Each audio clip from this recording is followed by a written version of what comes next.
Hello, and welcome to Pittsburgh City Council's Standing Committees meeting for Wednesday, January 15th, 2020.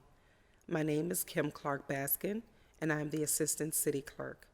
With us today, we have our sign language interpreter, Erica Harriman. There is no legislation up for preliminary approval by Pittsburgh City Council. Thank you, and have a great day.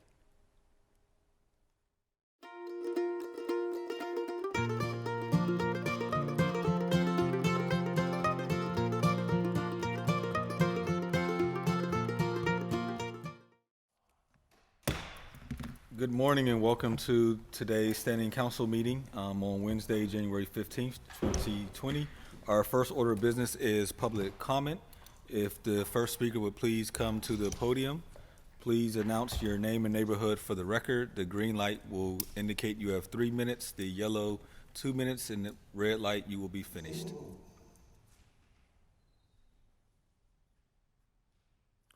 Good morning. My name is Les Ludwig, and I'm from Squirrel Hill. But where I'm really from is from 50 years from now.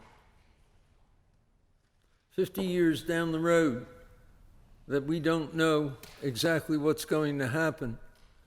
And yesterday I suggested that we need someone in the city who's designated to take us by the hand and look at the city's magazine from National Geographic, because there's already research being done that would help our community.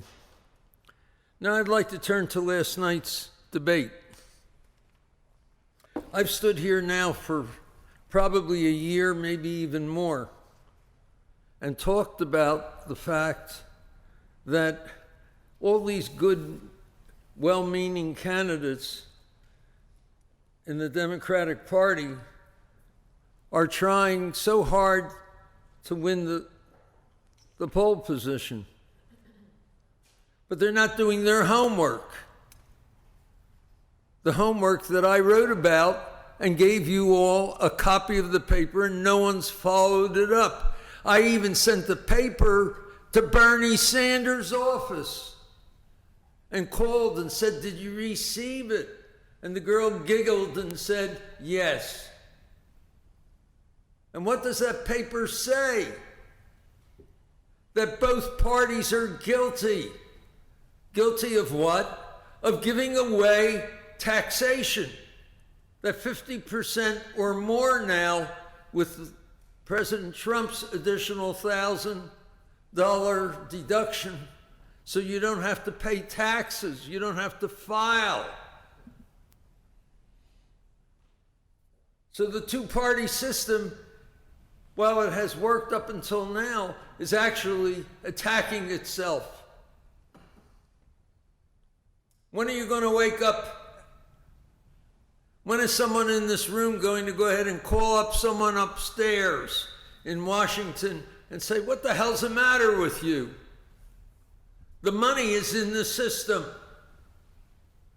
The money's there, it's waiting for you. All you have to do is satisfy the question of, geez, can the two-party system deliver free everything? All the things that are wanted by our society, and instead what's happening, we've spent 50 years since I suggested 3 cents for every check, a tax charge for education. It's disgusting. Wake up, America. You're there, but you don't even know it. Thank you. Any other speakers? Are there any other speakers? Seeing none, we will now move on to our standing committee agenda, but prior to that, will the clerk please call the roll? Reverend Burgess. Here. Mr. Coghill. Mrs. Gross. Here. Mr. Kraus. Here. Mr. O'Connor. Here. Chairman Kill-Smith. President. Here. I gotta get used to that. Mrs. Strasburger. Mr. Wilson. Here. What? And Mr. Lavelle. Here. 7 members present. I gotta get my roll call together. Our first and only committee for today is Finance and Law, chaired by myself. May I please have a motion to approve? You want to let me read it first? Yes. Sorry.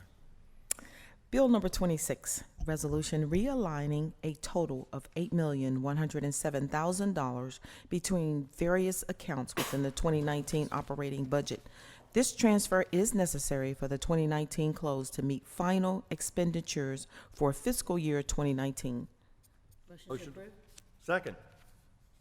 Any discussion? Seeing none, all those in favor? Aye. Any opposed? Seeing none, the bill is approved. We do have we need to approve the invoices. All those in favor? Aye. Any opposed? Seeing none, we will now move on to announcements, but prior to announcements, do any members have discussion? I do. Councilman Burgess. Thank you very much. As everyone knows, racism is a public health crisis in Pittsburgh.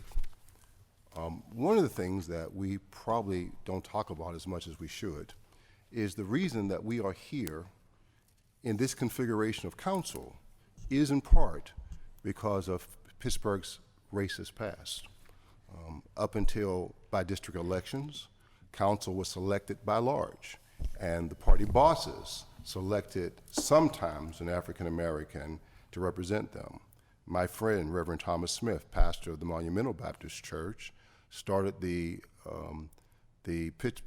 Metropolitan Pittsburgh Crusade for Voters that sued the city and forced a referendum that had by-district elections. If it wasn't for that activity, most of us, probably Mr. Lavelle and I, would not be here. And so I was elected, and specifically because I am to represent or have the opportunity to represent African Americans in my district, African Americans in the city. And so I teach at the college in 3 disciplines.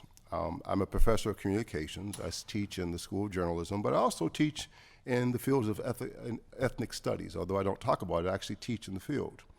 And since racism is a public health crisis, we need to, as a city, move to racial equity.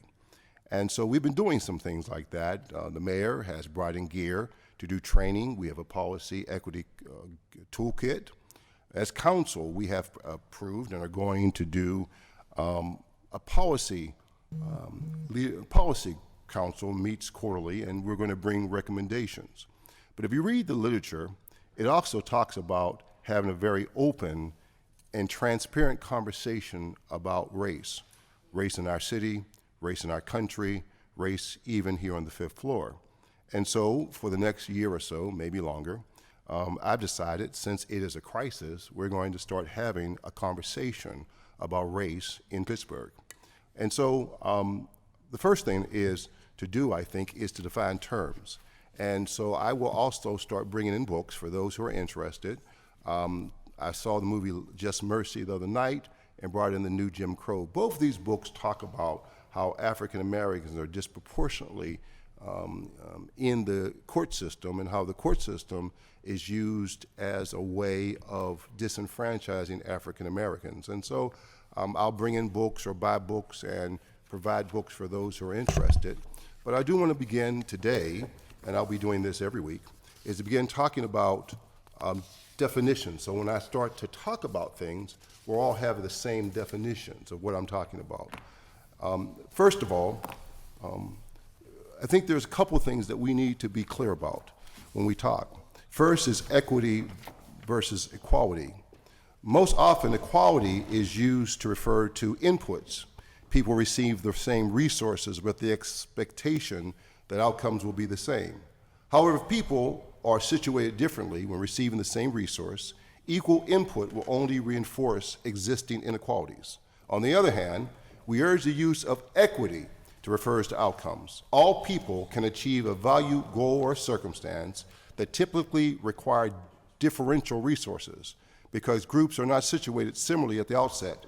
Racial equity is measurable as seen when disparities are declining or gaps across racial groups are a given indicator of well-being. Equity means that when you evaluate racial groups, they are achieving specific outcomes. Now, we use interchangeably these terms of diversity, equity, and inclusion, but they are not the same. Diversity refers to the presence of different groups or different perspectives. Different people and perspectives are shown to produce better organizational results. Inclusion is a feature of a setting when a voice is valued from the diverse people they represent and they have organizational power. Inclusion is a core function of a respectful organizational culture. It's manifested in the setting itself and the dynamics of that setting. A diverse setting without inclusion is not likely to remain diverse. Equity, as already noted, is the outcome where all people can achieve a valued goal or circumstances. It is grounded in policies and practices that are informed by and exclusive of diverse people. An equitable setting, by definition, will be inclusive and more likely to be and remain remain diverse. A growing number of organizations pay attention to diversity, but far fewer pay attention to inclusion and equity. And so during my time, I will be focusing on inclusion and equity. Now finally, let's talk about racism specifically. When racism mentioned, people always run to interpersonal racism and personal biases, where whites mostly make judgments and statements based on harmful presumptions about people of color. Of course, these can be based in both implicit and explicit bias. We all have implicit biases. We learned that from our work with police. Internal racism refers to acceptance by even people of color about the negative beliefs and the images portrayed against them. Dr. Taylor's work talks about these biases, that somehow blacks are intellectually inferior or athletically superior, and both white and black people believe these stereotypes, which are not true. However, the most powerful and far-reaching racism in our country is institutional and structural. These terms refers to the ways in which policies and practices of U.S. organizations and systems work systematically to advance whites, and how they are reinforced by the media and national norms such as individuals and a bootstrap ideology. Anyone can achieve whatever they want if they just work hard enough. White privilege is a term that represents all the advantages that whites receive from institutional and structural racism, often unknowingly, such as not having to think about race in every setting or interaction and feeling being safe in public places. And so we're going to, in my time, my interest is not in individual interpersonal racism, but my interest will be on the elimination of institutional and structural racism. And so I want to be clear what I mean. So when individuals say slanderous, libelous, and defaming things, I'm not saying they're racist, but that's what racists say and do. When individuals hide and do it in private, on the internet, in secret, in whisper campaigns, I'm not calling them cowards. I'm simply saying that's what cowards do. When they then organize themselves into groups to defame and to slander, I'm not calling them hate groups, but I am saying that's what hate groups do. So when people engage in activities that are the same as what racists do, when they engage in activities that the same that cowards do, when they do the same thing that hate groups do, they are achieving, they are perpetrating the racist institution. Their acts are then can be defined as racist. And so I believe it is my role and my responsibility to begin to point out racist actions whenever I see them, hate groups whenever I see them, cowardly behavior whenever I see them, point them out in a clear, public, transparent way. I believe, as a speech teacher, I believe in this table. I believe in the clear expression of ideas. I fundamentally believe, that's why I'm here on council, I believe if we talk about it publicly, openly, consciously, that the truth comes out. I am willing to put my ideas, I am willing to talk about my beliefs in a public setting. And I'm not ashamed to be an African American. I'm not ashamed to be a husband of a wife for 35 years. I'm not ashamed of raising 4 children. I'm not ashamed to be an African American preacher. I do not believe that people should take drugs. And if that's a bad thing, I'm a bad person. I do not believe in blatant sexuality without relationships, because in my nieces and my nephews, and my nieces rather, and agency I ran for specifically teenage girls, I found that sexuality without commitment has devastating consequences. And for them, the one way black young girls become poor in this country, the fastest way is to have children outside of marriage. And so I believe in committed relationships. I do not believe in gambling. I do not believe those things. If those things make me a bad person, in other people's minds, that's fair. But those are the things I believe. Now, I am not a perfect man. I have made many mistakes. But I believe our city, I was listening to Rabbi Myers last night. I will listen to him from time to time, from the Tree of Life Synagogue. I believe that our city is greater than hate. I believe our city is stronger than hate and greater than racism. But we cannot be stronger than either one of those as long as we allow hatred, bigotry, racism, both intentional and structural, to exist. I want us to be and finally, I want us to be a great city. I want every person in our city to do well. I want every neighborhood to do well. But the judgment of how we judge our city will be on how the least among us, how they are treated and the things they have. Thank you for this moment. We'll continue this conversation ongoingly. Thank you. Councilwoman Gross. Thank you, Councilman.